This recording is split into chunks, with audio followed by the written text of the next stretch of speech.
The In Conversation podcast series, with author Nigel Beckles. Welcome to the podcast. Please like the podcast and subscribe to this channel. Thank you. Have you experienced several failed relationships or been through a divorce? How can you avoid making the same mistakes again? How to avoid making the big relationship mistakes is out now. Hi, my name is Nigel Beckles. My new book is packed with practical and common sense strategies that you can use to make better relationship choices. Now you can discover the dangerous myths about love.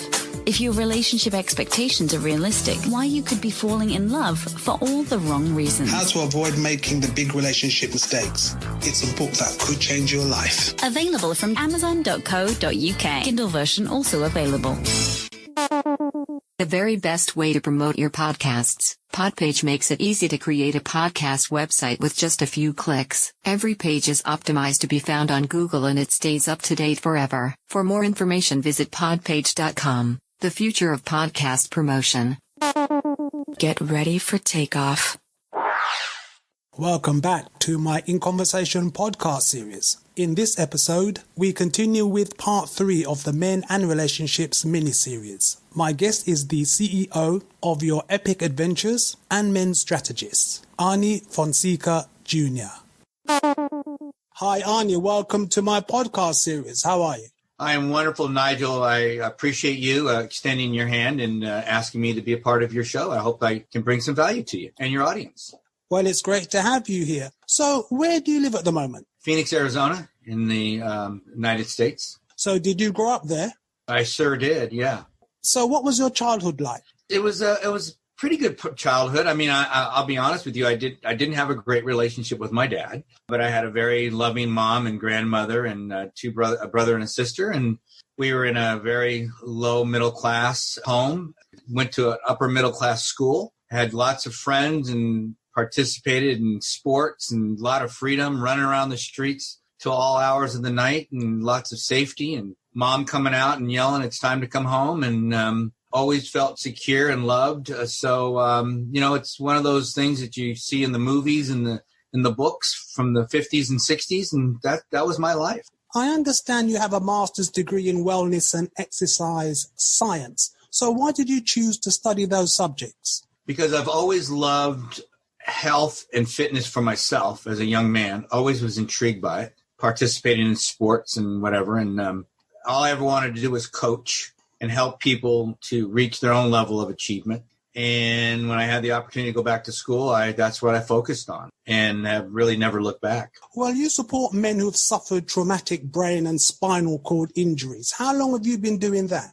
Honestly, I got into that while I was still doing my work at Arizona State University in exercise science and wellness, because I was being introduced to people that had suffered these horrific injuries. And being an exercise physiologist, I treated them differently. I treated them like athletes instead of like patients. And they responded versus they rarely responded to physical therapy, because physical therapy was, I would call them cherry pickers, meaning that if somebody was going to be better, they were going to be better. And if somebody was tough, they were going to get written off. And so I always got the tough ones. And because I treated them as if I treated them like an athlete.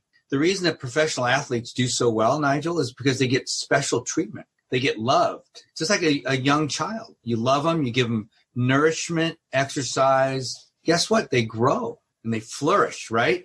You take a patient who's gone through horrific things in life and you dump on them, they fall apart. You take somebody who's had a horrific life and you love them unconditionally and you bring them all the nourishment on the planet, they flourish. So it doesn't matter. So somebody that comes from a well-to-do home and they have no love and no nourishment, they can fall apart just as easily as somebody that came from the hood or the ghetto. Doesn't matter. So love, unconditional love and proper nourishment. And when I say nourishment, it's not just not food, but it's all the things that I spoke about early on. And in my case, it would have been a more loving, nurturing father. But I didn't have that. But that was made up by coaches and teachers. And that's the reason I wanted to coach, because I had such love from my coaches and teachers in my life. That saved my life. So for you to be motivated to do what you do now, is that a form of giving back? Oh, yeah, it's totally. A lot of that is giving back. I'm driven by it, to the point of, I have to be careful that I don't give too much away. We're heart-centered entrepreneurs, and so we get taken advantage of easily, and we have to be careful about that because we have to feed our families. We have to take care of ourselves. And people have to understand that I can get on a phone call with somebody, Nigel, and give them an exercise to do or a simple 2 or 3 things to do, and it will change their life, literally change their life. Because I'm old enough now that I have enough evidence that what I'm going to give somebody is going to work if they do it. And I know that there's value in that. And if I don't ask for the payment, I'm not going to get it. So I have to be careful how I do that. And sometimes it comes across as a little bit numb or whatever. There's other words here, but I'm okay with that now. I love helping people. I love watching people flourish, especially at my age. I'm doing some things now with the Grand Canyon here in Arizona, the 7 wonders of the world, right? And I'm coaching people to go to have an adventure in the Grand Canyon. We just started a new program for that. And there's no better joy that I have bringing somebody out of the Grand Canyon after an amazing adventure and watching the look on their face and the joy in their heart, because I know what they're feeling, that sense of accomplishment. And they can carry that over into life, whether it's if they've come from a destructive relationship or destructive home or horrific situation. Doing something like that gives them evidence that their life has more to offer, and they just now have to step into it and start living. You just mentioned destructive relationships. How did you become interested in coaching and mentoring men through divorce? To me, it's all the same stuff. I do a lot of work with relationships, and I guess it bothers me a little bit when I see some of these Facebook groups for men, especially because you have 2 groups in there. You have the alpha males and you have the very weak, shy, ignorant young people, young men usually, that are looking for direction. And in the States here, and I'm not sure exactly where it's at in the UK, but we're approaching 50% fatherless homes here. 50%, which means half the young men coming out into the world now don't have a strong role model. And with the way the schools are set up today, we're not getting that in with coaches and teachers as well like I had because of liability and all this other stuff. They're not as willing to stick their necks out like they used to be. Back in my day, there was never any talk about suing or liability and all that stuff. Were there people taking advantage of? Sure. But lawyers have scared a lot of people. So you're not getting that mentorship that is so needed for young men. So moms are having to raise their kids. And so moms are having to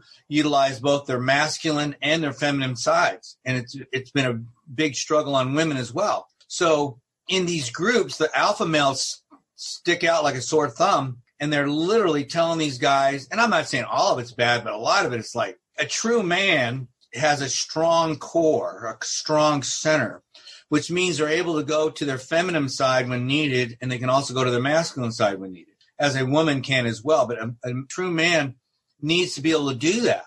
But most men go to their masculine side too much, and that's when they get themselves in trouble. Or they go to their feminine side too much, and gets themselves in trouble as well, because then women will take advantage of that, and when they're done playing with that guy, they'll toss him to the curb. Well, in terms of the suicide rate for men, we were talking earlier about the fact the suicide rate for men is 2/3 higher than it is for women. Yep. So why do you think that is? Men are confused. Men are very confused. Women have a lot more attempts at suicide. Men get it done. But men are confused. Look at the media in the States here, in TV. In the 60s, when I grew up, there was countless evidence of strong men in movies and TV. I don't have enough fingers and toes to count all the time. Since probably the 90s, I can count on one hand the number of strong men in a movie or TV show. Because most of the time, the strong men in a movie or TV show has an addiction problem or a drug problem or some other kind of problem. There are no examples of strong men in movies. And so kids grow up seeing that stuff. They see strong women. Men need men to learn how to be a man. And I'm not talking about the alpha guy that's just telling them to go out there and go shooting and do goofy stuff, even though that's part of it. Okay. Learn how to change a tire in a car and learn how to make things. I mean, I miss some of that stuff. I got it from my friends, but I had a dad that was a mechanic and a carpenter. He never taught me anything. He did the best he knew how because that's how he was raised. Talking about how boys are brought up, how do you think boys are raised affects them negatively when they become adults, when they become men? 75%, if not higher. They're confused. They don't have, if you ever watch any NFL TV, even though I haven't been watching the NFL very much anymore, but when they used to interview these guys and say, you know, who do you want to say hi to? How many times do they say hi to dad? Not Never. many? Not many. Not many, brother. No. So it does affect them. And what we usually do is we go out and we attract a female who's generally opposite of us. Okay. So if we're not depending, if we're weak, we're going to attract a strong female. And at some point that's going to cause problems unless we learn how to deal with a strong female. And remember, the world is raising strong females right now. I'm not saying that's bad, but we're raising strong females and weak men. That's bad. So why do you believe many guys struggle to express their emotions? Well, in general, because you're not supposed to show your emotions if you're a man, even though they're being raised by women that they see emotions all the time. But when they get out in the real world, alpha males tell them you don't do that. So they're confused. So they do nothing. So you say they're confused. Are they confused how to show their emotions in a positive way? Because from what I've read, many boys are brought up to show anger and other negative emotions, but not necessarily positive emotions. I don't think that's what we're seeing today at all. I think if anything, we're doing the opposite. We have some little boys in my neighborhood I thought was amazing the other day. There's 5 little boys playing, and they're all playing with trucks and boy toys. Versus in the media, they're showing that it's better to be playing with dolls and other things because these boy toys makes the kid rough and tumble kids. You know what I'm saying? Like I grew up. You know, I grew up playing Cowboys and Indians and Army Man and whatever else we played. You know, throwing rocks at each other and whatever we could do. Boys were doing boy things and girls, sometimes the girls jumped in there as well. But I don't know if today we're raising kids to be like that. Maybe some. But I think in general, we're not. If a kid draws a picture of a gun in school, Nigel, here in the States, they send him home. So what message does that send to a 5-year-old? Shouldn't be using guns. But I thought the US was very proud of its gun culture. We are very proud. But there's a segment of our population, including the media, that's not. It's part of our Constitution. Most countries don't have that in their Constitution. Yeah, the right to bear arms. That's exactly right.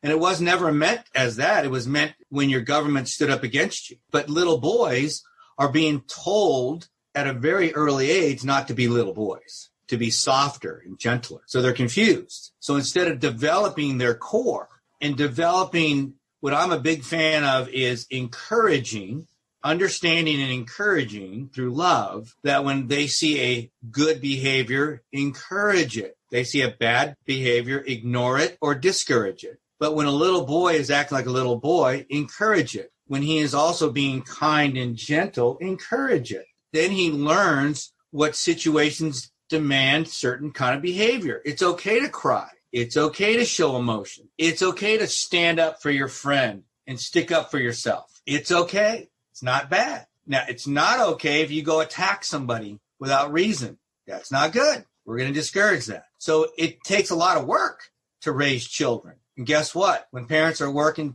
both not home, and you've got babysitters maybe, or brothers and sisters, or nobody, they're going to learn it by hook and crook. And so there's a lot of confusion out there, especially with boys. Well, talking about confusion, what type of issues do you think are the biggest problems for men when they're dealing with their romantic or intimate relationships? Most do not know how to treat women. They don't know how to talk to them. They don't know how to treat them. They don't have any clue about what their needs and wants are. It's all about their needs and wants. Instead of putting themselves in their partner's brain and seeing the world from their partner's point of view, they're expecting their partner to see the world from their point of view, which is very egocentric, which is what they've learned. So we don't teach them unconditional love. So they jump into a relationship, usually a sexual thing, and then they have no idea what to do after that. They don't understand how to communicate with their partner. They don't understand how to meet their needs, because if you're not talking, you're not learning about them. They know what theirs are, and they don't understand why their needs aren't being met. And so then you have conflict. And then on top of that, add a kid in there, add some children in there. Then it gets even worse, because what most women don't understand, this is on the women's side now, is whether you have children or not, if you're married in a relationship with somebody, you can't put your husband between you and your children. Well, maybe some women. Not all, but most, because they don't understand that. That's why when I talk to ladies that are dating with children, I say, you're dating somebody that potentially you would have to put before your child. And they go, get out of here. That'll never happen. I go, well, then just so you know, that person knows that and will understand that he'll never be first in your life. So how does a woman square that circle then? Unconditional love. And it starts with themselves. If the woman loves themselves unconditionally, Nigel, then they don't have any trouble giving away love. But if they don't love themselves unconditionally, they will go to others for love. And where's the easiest place to get unconditional love for a woman? Her child. And that's what screwed up this country here in the 60s and 70s. Women used to marry for safety. Women married for safety. Coming from the farm or whatever, they met some guy. He had a job. He was strong. He could plow the field and do all these good things and take care of the farm and take care of the family. Security. Have a few children. Now I got unconditional love whenever I want it. My kids are here, right? They all love me. I'm nurturing. I'm cooking. I'm taking care of their home. They're cleaning their clothes. Beautiful thing, right? What a deal. Except they made one critical error. These are women. The error was children grow up. And when they grow up, they meet people who they love. And all of a sudden, mom wasn't first anymore. And that's why you have all the issues with cutting the apron strings and all that stuff. You hear all that in books and movies because it's true. Women had a hard time cutting loose of those apron strings because that was their source of love. Because when those kids left and met people and moved away, went to college, they looked across the room and they go, oh my God, that guy sitting over there scratching his belly, drinking a beer, that's the guy I'm supposed to love? And you know what happened? The divorce rate in this country went sky high because then they went out and found love first because they already had their security. They took their money and left and they found love. Well, across the world, generally, I believe the divorce rate is around 50%. And that's why, because that's the reason. Women will seek safety first. Men will seek significance first. Look at me. I'm a businessman. I'm this, I'm that. I'm good looking. You have to be with me. I'm important. And then love comes second. And until couples learn how to flip love and for men, significance, for women, it's safety. Until love becomes first, they will always struggle in their relationships. Always. Well, I understand you have worked with the Tony Robbins organization. So when was that and how did that happen? I was first introduced to him probably about 10 years ago by a client of mine in rehab. She had broken her back. And so she introduced me to what he was doing. And she had worked with some people and all that stuff. And I think it was one night I was watching one of these when he used to be on the TV late at night. And I just ordered his program. And then I've gone through a number of his coaching programs as well. Always loved his philosophy and his technique. And they're part of my mix because we're about the same age. Tony and I think I'm a year older than Tony. And we have very similar relationships as well. He married somebody with kids as I did. And that was a big part of that. So it's been a big part of my coaching life since I closed my rehabilitation clinics a few years ago. So what other interests do you have, Arnie? Well, my biggest interest, Nigel, is adventures. We just put together a really cool program it actually started off as a program for high-end business people and teams, especially with COVID going on, and a way to get teams back together, learn how to communicate, work through shared vulnerabilities and the things that you do when you go on a big adventure. And since I've been a big fan of going into the Grand Canyon and I've done it so many times now, people have been saying, hey, you should share that with people. And I thought, but I was finally ready to. And so we put together a program where we will take people on adventures and into the Grand Canyon, and we put teams of people together and explore and do some wonderful things and come together and celebrate and create great memories from people. Because, Nigel, there's nothing like working through tough stuff in life to bring people together and to take you to a higher level. The Grand Canyon is very serious, so there's a lot of preparation involved with that. But we're going to do other things as well when things start to open up more from COVID. But right now we can do the Grand Canyon because it's here in my state. And so that excites me to work. I was just talking to somebody earlier today about doing couples retreats, and we're going to involve music and art. These are things that we can use to help facilitate love and communication amongst people, because that's where we have to start. All these things we've talked about can all be eliminated with love, because the number one fear in the world is I'm not going to be loved.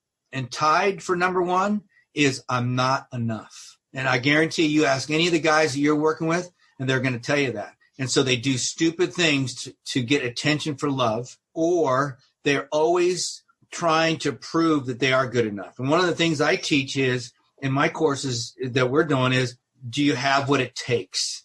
Because men need to hear that from other men. They need to hear, wow, dude, you've got what it takes to be a guy, a man. And it doesn't mean you're going around, jumping off a cliff or something. It means you've got what it takes to have courage and stand up and take on things physically, mentally, spiritually, emotionally. And we have what it takes. You don't panic. You don't fall apart. And we need to hear that from other men. It's one thing to hear from your mom or your girlfriend or your wife, but you got to hear it from other men. And women need to hear it from women. You've got what it takes to be a great mom. You've got what it takes to be, a great lover, a great wife, a great manager or owner of a company. You've got what it takes, girl. I tell that to women all the time, but they need to hear it from women. Men need to hear it from men. And we're not getting enough of that today. So we want to put those scenarios together, whether they be a retreat or a great adventure, where people can start to come together and collaborate and really hear these things from other people, because it's needed. It's needed. So, Arnie, how can people contact you? So I'm going to give you my number. My phone number is 602-390-9144. 602-390-9144. So you can always call or text me. You can go on Facebook, just Arnie Fonseca Jr., Arnie Fonseca Jr., and look me up on Facebook. You can go to LinkedIn, Arnie Fonseca Jr. as well on LinkedIn. Look me up on LinkedIn. Instagram at Coach Arnie F. I'm even on TikTok. I got quite a few videos on TikTok, probably 100 of them. And you can see some goofy stuff that I've done. Worst comes to worst, Google me. Just put my name in Google and you'll get pages and pages of stuff. So when someone says they can't get a hold of me, it's because they're not trying. Arnie in Arizona, USA. Thank you very much for your time. Nigel, thank you so much. I appreciate you, man. And anytime I can help you, please don't hesitate to reach out.